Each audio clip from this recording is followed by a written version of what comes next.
Olá, bom dia, boa tarde ou boa noite.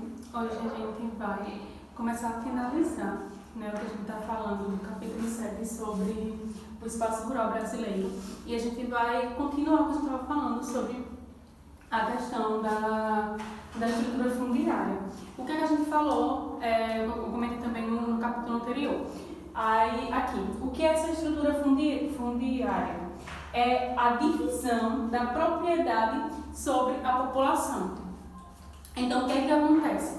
É a divisão territorial sobre essa população. Só que a gente sabe que a questão do Brasil não é uma divisão justa, tá? Por quê? Porque a gente ainda está com aquela divisão do tempo em que a gente ainda era colônia de Portugal. Do tempo que o Brasil ainda era independente, onde tudo que a gente produzia ia para Portugal. Isso quer dizer o quê?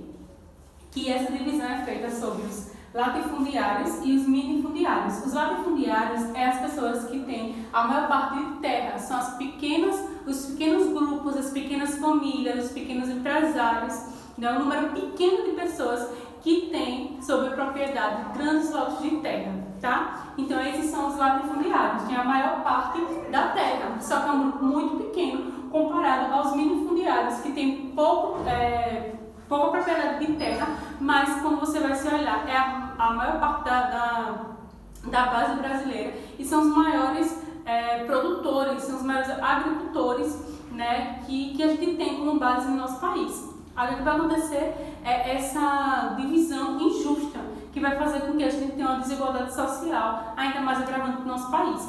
Então, a estrutura fundiária é justamente isso, a divisão do território, a divisão de propriedades com a população, só que no nosso caso não é uma divisão justa. A maioria das terras está nos latifundiários, que são os pequenos grupos, e os minifundiários, que são os maiores grupos, é a base da população, a maior parte da população é o que tem o menor teor de terra, a menor posse de terra. Agora, o que acontece com isso? Isso vai nos levar diretamente à agricultura de subsistência, eu estou dizendo. Essa agricultura de tentativa de sobreviver, Porque o que acontece? Quando no campo, no caso, se ele não tem uma terra, se ele não tem o que plantar, ele vai ter que sobreviver de alguma forma, tá? Aí está até aqui no capítulo da página 89, tem dizendo assim,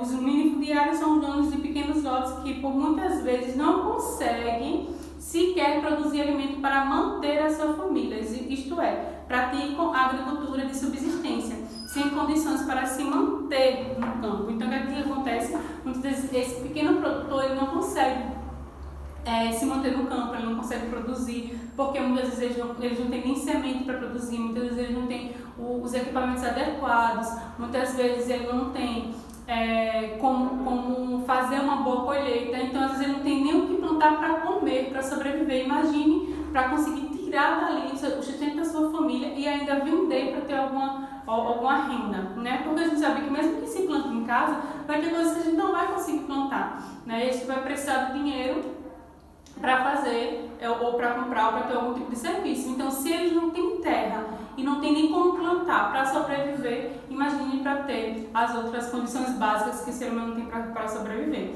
Então, a agricultura de subsistência é justamente isso, é quando faz essa agricultura que é justamente para sobreviver, aquela renda que a família tem, é o único meio que a família tem para sobreviver. E quando eles não conseguem se manter no campo, o que acontece? Eles vão para a cidade. É o único jeito de tentar buscar oportunidades na cidade. Só que aí onde é que a gente vai conseguir identificar mais uma vez a questão da desigualdade social, porque se no campo, que é o meio onde eles vivem, que eles estão acostumados, eles não estão conseguindo sobreviver, imagine vindo para a cidade, muitas vezes sem estudo, sem saber ler, sem saber escrever, sem condições nenhuma, vai ser bem mais difícil deles terem a oportunidade, Aí é quando vai para uma outra base que é muito conhecida, a gente chama de boia-frias, que vai pegar esses empregos temporários. É muito longe do campo isso, a gente vai ver mais à frente um pouquinho. Aí acontece, uma coisa vai puxar a outra, tá? Se eu tenho uma divisão injusta, entre os latifundiários e os minifundiários, onde eu faço com que a maior parte da população rural não tenha nem condição de se manter, né? Imagine ter condição de plantar o suficiente para manter a família e vender. Então isso vai fazer com que a gente venha entender o que é essa reforma agrária, o que é essa proposta da reforma agrária. A proposta da reforma agrária é um processo de democratização da propriedade de terra. É eu tirar dos latifundiários, né, esses lotes de terra que muitas vezes eles nem usam, só tem por ter mesmo, e eu dividir de uma forma justa. Eu dar a esses produtores, né, para que eles tenham a possibilidade de plantar, de colher, né, de ter condições de sobrevivência. Então, é uma divisão justa de terras, porque quando a gente vai falar nisso, aquela questão, quando os portugueses vieram para cá, que a gente virou colônia de Portugal, aquele negócio da gente viu que, como o Brasil foi descoberto, aqui era habitado pelos índios. Então, de quem é a terra? Né? Ninguém chegou para dizer, essa terra aqui é de fulano, vou cercar. Não teve essa divisão. Então, como Portugal se apropriou do Brasil e começou a explorar, as pessoas que eram influentes de Portugal, que vieram aqui, lembra lá, capitanias hereditárias, que foram selecionadas pessoas que iam vir aqui, ficar com outra terra, cuidar da terra para que outros países não viessem tomar aquele que era de Portugal. Ótimo? Tá, consegui entender isso aí. Então, essas terras não é de ninguém, na verdade, né? Foram pessoas que vieram e se apropriaram. Então, a reforma agrária vem dizer o quê? Minha gente, é uma divisão justa. Se tá certo, se hoje tem vários e vários hectares de terra, e lógico que os fazendeiros e proprietários investiram e tá produzindo, beleza. Mas isso que você não está usando, por que não dividir? Por que não dar para quem não tem terra, para quem não tem onde morar, para quem não tem onde plantar? Estão conseguindo entender? Então, justamente isso, essa desapropriação, né? Tirar desses latifundiários que tem muitos lotes que eles nem usam e dar realmente a quem precisa, né? A quem está precisando, principalmente os agricultores do campo, que é tão importante. Só que o que é que vai barrar aqui? Os latifundiários. Você acha que as pessoas que têm milhões e milhões de hectares de terra, os empresários, mesmo que ele tenha muito, que ele não usa, eles vão dar? Eles não vão dar, né? Eles não vão querer dar.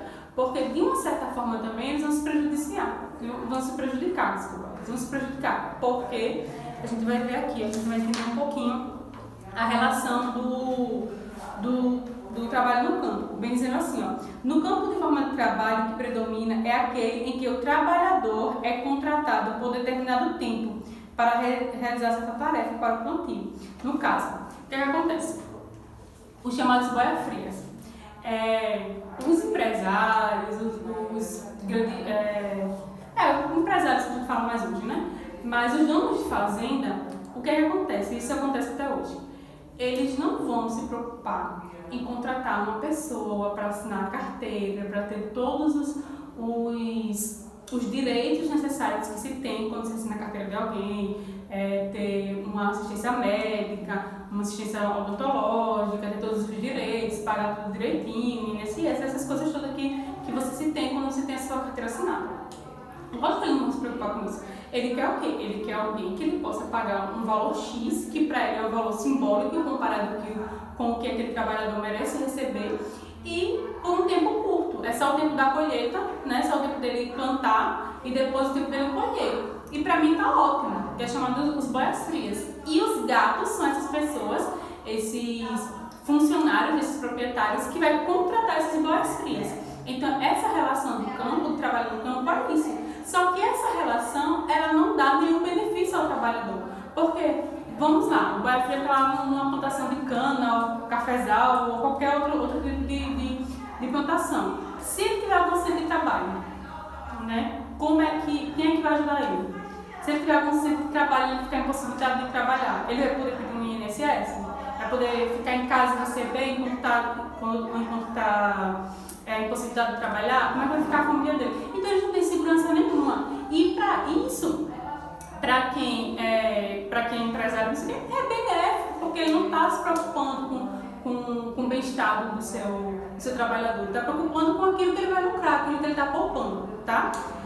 falando isso de uma forma geral, que ainda acontece no Brasil, não quer dizer que não acontece, não, porque a gente sabe o que acontece, mesmo com os direitos dos trabalhadores, mesmo com a justiça em cima, mas acontece muito isso ainda, e tem muitas pessoas que, quando não tem essa agricultura de subsistência, não tem como sobreviver, vai ter que, infelizmente, se sujeitar a esse tipo de trabalho, porque se ele não tem terra para plantar, não tem o que comer, a família está passando necessidade, chega alguém e diz, olha, eu preciso que eu trabalhe por 6 meses, ou 3 meses, 2 meses, que um tempo de plantio, dependendo do que for, e você vai ganhar valor X.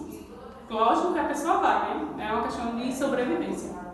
Então, a reforma agrária é justamente essa luta por desapropriar, né?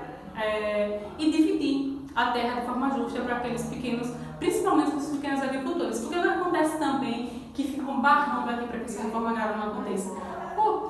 Mesmo aqueles produtores que têm os minifundiários, que são produtores pequenos, que têm pequenos lotes de terra, que produzem, eles produzindo, eles vão vender para quem? Eles vão vender para as empresas, para os grandes empresários, entendeu?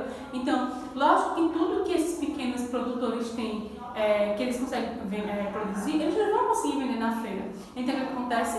Deixa lá, porque tem aqueles que têm os pequenos lotes de terra, eles vão produzir, quando eles produzirem, vai vir para a nossa empresa. A gente só compra os produtos deles já prontos. Então, para eles é benéfico, porque já vai vir pronto, eles não vão se preocupar com o plantio, não vão se preocupar com nada, você vai pegar o produto pronto. Vocês estão conseguindo entender? Então, nessa questão, para esse grupo aqui, não é benefício nenhum essa reforma agrária. Seria benefício para esse grupo aqui, que é justamente a base da nossa população brasileira, que é a massa, é realmente os trabalhadores, é como a gente fala hoje, quando a gente fala das revoluções industriais, dos direitos dos trabalhadores. A gente tem direito de trabalhadores também por conta disso aqui, das lutas de sem terras, que a gente já viu muito falar do movimento de sem terra. É justamente o que é essa luta aqui por terra, por direito de ter trabalho. Aí a gente vai dizer o quê? Uma questão muito importante que vai levantar. Então será que o Brasil, a maioria das pessoas que passam fome no Brasil, é porque falta alimento? Será que é porque falta alimento? Será que é porque falta terra para plantar, para produzir? Não. Não falta alimento, não falta terra, mas tem uma divisão injusta, tem uma desigualdade social muito grande. Então, é essa a questão. Não é falta de alimento, não é falta de terra. Né? É falta de empatia, de olhar e dizer, olha, se eu tenho demais, por que não dividir? E dividir aquilo que às vezes não é nem seu, porque você chegou e tomou propriedade. Porque se a gente está falando que ainda é um regime que vem do tempo que a gente era colônia de Portugal, essa terra não era de ninguém. Portugal chegou, se apropriou e disse que era dele. Não consigo entender? Então, muito tempo aconteceu isso, ainda acontece isso. Né? Quando a gente vê essas questões na Amazônia e tudo, são pessoas que chegam, se apropriam da terra, dizem que é dela, mas quem foi que deu? Né? Aí chega lá, passa no cartório, às vezes nem passa, começa a construir, a plantar e é minha. Mas não é, né? Então, é uma questão de justiça, né? E de você conseguir ter empatia com o outro. Então, a reforma agrária é essa luta. Essa luta que ainda vai se perdurar por muito tempo, porque, logicamente, que os que têm dinheiro, os que têm esses postos de terra, não vai querer perder, porque é prejuízo para ele em todos os aspectos, tá? Então, é justamente isso que a gente tem que finalizar esse assunto e começar a entrar no próximo capítulo, tá bem? Qualquer coisa, qualquer dúvida, vocês podem falar, tá bem? Tchau, tchau, até a próxima.